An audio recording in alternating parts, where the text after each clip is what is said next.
Hello बच्चों, good morning. बच्चों, today we will discuss about the heterotrophic nutrition in plants. फटाफट हम लोग समझेंगे बच्चों कि हेटेरोट्रॉपिक न्यूट्रिशन पौधों में किस प्रकार से होता है। मैंने अपने पिछले वीडियो में न्यूट्रिशन इन ऑर्गेनिज्म, उसमें प्लांट्स के बारे में आप लोगों को सारा चीज बताया था कि ऑटोट्रॉपिक न्यूट्रिशन किस प्रकार से पौधे करते हैं। Now we are going to discuss about the heterotrophic nutrition in plant. सिर्फ तो पौधों में कितने प्रकार के हेटेरोट्रॉपिक न्यूट्रिशन होते हैं। सबसे पहले बच्चों, पौधों में पैरासाइटिक न्यूट्रिशन होता है बच्चों, इंसेक्टिवोरस न्यूट्रिशन होता है, फिर सैप्रोफाइटिक न्यूट्रिशन होता है, और उसके बाद बच्चों होता है हमारा सिम्बायोटिक न्यूट्रिशन। तो सबसे पहले हम लोग इसका डेफिनेशन समझेंगे, उसके बाद वन बाय वन इसके डिफरेंट एग्जाम्पल को समझेंगे कि किस प्रकार से पौधे जो है अपना पोषण प्राप्त करते हैं। तो सबसे पहले समझेंगे बच्चों कि पैरासाइटिक न्यूट्रिशन किसको कहते हैं। तो the mode of nutrition in which one organism lives inside और outside the body of other organism and obtain their nutrition from them, called parasitic nutrition. वो ऐसा मोड ऑफ न्यूट्रिशन है जिसमें कि एक प्राणी दूसरे प्राणी के बॉडी के ऊपर में या अंदर में रहता है और उससे अपना न्यूट्रिशन को प्राप्त करता है, उसे हम लोग पैरासाइटिक न्यूट्रिशन कहते हैं। बच्चों, यहाँ पे मैंने फिगर बनाया है, ये जो है कास्केटा का फिगर है जो कि होस्ट प्लांट में लपेटे हुए है पूरी तरह से। इसमें बच्चों जितने भी हेटेरोट्रॉपिक न्यूट्रिशन वाले पौधे होते हैं उसमें कुछ खास तरह के स्ट्रक्चर्स पाए जाते हैं जो कि उनको न्यूट्रिशन के प्रोसेस को करने में मदद करते हैं। तो बच्चों, यहाँ पे जो लतर ऐसी संरचना मैंने बना रखी है, इसके इनर सरफेस में स्पेशल रूट्स होते हैं जिसकी मदद से एक कास्केटा, जिसे कि हिंदी में अमर बेल के नाम से जाना जाता है, ये आसानी से अपना भोजन जो है प्राप्त कर लेता है दूसरे होस्ट प्लांट से, क्योंकि इसमें क्लोरोफिल नहीं होता है बच्चों, और ये अपना भोजन दूसरे के द्वारा बनाए हुए भोजन से प्राप्त करता है। तो अभी हम लोगों ने देखा कि पैरासाइटिक न्यूट्रिशन कास्केटा में किस प्रकार से होता है। फिर नेक्स्ट हम लोग देखेंगे बच्चों मिस्टेल्टोइड। इस तरह के पौधे जो है आसानी से हम लोग देख सकते हैं आम के पेड़ पे, महुआ के पेड़ पे, ये जो है मैंगो ट्री और महुआ ट्री पे आप देख सकते हैं कि green colour structure having leaves also, इसमें पत्ते भी होते हैं और ये अपना पोषण आसानी से प्राप्त कर लेते हैं। लेकिन ये बच्चों पार्शियल पैरासाइट्स होते हैं, ये वाटर और मिनरल्स एब्जॉर्ब करते हैं होस्ट प्लांट से और फोटोसिंथेसिस खुद करते हैं, क्योंकि इनमें क्लोरोफिल पाया जाता है बच्चों। अभी हम लोग देखेंगे इंसेक्टिवोरस प्लांट। तो ऐसे पौधे जो कि नाइट्रोजन की कमी को पूरा करने के लिए इंसेक्ट को ट्रैप करके किल करते हैं और उससे अपना भोजन बनाते हैं।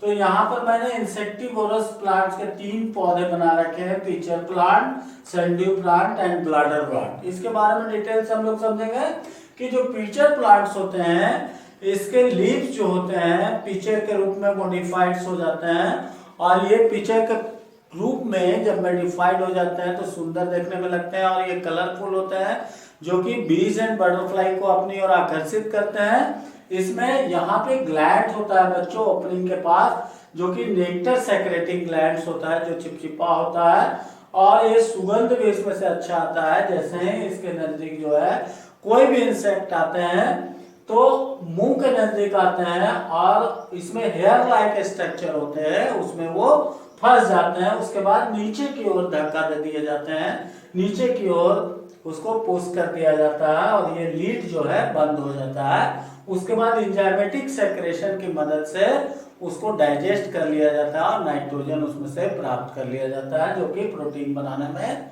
इन पौधों को मदद करता है। इसके अलावा बच्चों हम लोग देखेंगे सैंड्यू प्लांट। तो सैंड्यू प्लांट में बहुत सारे हेयर लाइक स्ट्रक्चर होते हैं जिसमें कि ग्लैंड होते हैं। ये ग्लैंड जो होते हैं म्यूकस सेक्रेटिंग ग्लैंड होते हैं। जैसे ही सनलाइट इस पे फॉल्स होता है तो वो पानी के बूंद की तरह चमकने लगता है, जिससे कि कीट पतंग जो है, इंसेक्ट, बटरफ्लाई, बीज इसकी ओर आकर्षित होते हैं और जैसे ही इसके नजदीक जाते हैं तो ये हेयर लाइक स्ट्रक्चर में ट्रैप कर जाते हैं और एंजाइमेटिक सेक्रेशन जो होता है उसकी मदद से उनका डाइजेशन हो जाता है और पौधे अपने नाइट्रोजन की कमी को पूरा करते हैं। बच्चों, नेक्स्ट जो बनाया हमने ब्लैडर बॉट है, ब्लैडर पॉट जो है पानी में पाया जाता है। इसमें स्टेम ऐसी संरचना होती है जिसमें कि बहुत सारे ओपनिंग्स होते हैं, होल्स होते हैं। तो ये होल्स जो होते हैं अलाउ करते हैं वाटर और मिनरल्स को अंदर आने में। तो जब वाटर और मिनरल्स अंदर आता है तो साथ साथ बहुत सारे बैक्टीरिया, माइक्रो ऑर्गेनिज्म जैसे कि बहुत सारे फ्लीस हो गए हैं, पानी में रहने वाले मक्खियां हो गई, इसके अलावा बहुत सारे इंसेक्ट हैं, प्रोटोजोआ है, वो भी अंदर चले जाते हैं। पानी तो दोबारा पौधे में से वापस बाहर एक्सपेल आउट हो जाता है, लेकिन जो प्रोटोजोआ है या जो इंसेक्ट हैं जो अंदर में ट्रैप हो जाते हैं वो एंजाइमेटिक सेक्रेशन की मदद से डाइजेस्ट कर लिया जाता है और प्रोटीन बनाने में नाइट्रोजन कंपाउंड का इस्तेमाल किया जाता है। तो बच्चों अभी हम लोगों ने पैरासाइटिक न्यूट्रिशन देखा और इंसेक्टिवोरस न्यूट्रिशन देखा। अगला न्यूट्रिशन जो हम लोग देखने जा रहे हैं वो है सैप्रोफाइटिक न्यूट्रिशन। सो सैप्रोफाइटिक न्यूट्रिशन ऐसा मोड ऑफ न्यूट्रिशन है जिसमें कि प्राणी जो है सड़े गले पदार्थों से अपना भोजन को प्राप्त करते हैं। बच्चों आप लोगों ने देखा होगा कि मशरूम जो है पैकेट में मिलता है, वो फूड के रूप में भी इस्तेमाल किया जाता है। तो मशरूम जो ऐसा पौधा है जो कि स्पोर फॉर्मेशन, इस तरह के पौधे जो होते हैं स्पोर फॉर्मेशन की मदद से ग्रो करते हैं। स्पोर बच्चों क्या है? स्पोर जो होता है वो टिनी बॉल लाइक स्ट्रक्चर है जो कि हवा में आसानी से उड़ सकता है और जहां पर भी उसे गर्माहट, ठंडापन, मॉइस्चर ये सब मिलता है वो तेजी से ग्रो करने लगता है। जो ऑर्गेनिक मैटर है उसको फूड के रूप में कन्वर्ट कर देता है एंजाइम सेक्रेशन से और उससे अपना पोषण लेता है और वो तेजी से ग्रो करता है। तो saprophytic nutrition is the mode of nutrition in which organism feed on dead and decaying organic matter, जैसे कि गोबर पे भी उग जाता है, लकड़ी पे भी हो सकता है और बहुत सारे जितने भी ऑर्गेनिक मैटर हैं वहां पे ये ग्रो कर सकता है आसानी से। बच्चों ब्रेड पे आप लोगों ने देखा होगा कि मॉनसून के सीजन में ब्रेड बहुत जल्दी खराब हो जाता है। अगर माइक्रोस्कोप से माइन्यूटली ऑब्जर्व करेंगे हम लोग तो देखेंगे उसमें बहुत सारे थ्रेड लाइक स्ट्रक्चर नजर आएंगे। ये थ्रेड लाइक स्ट्रक्चर जो है non green plant bread moulds है।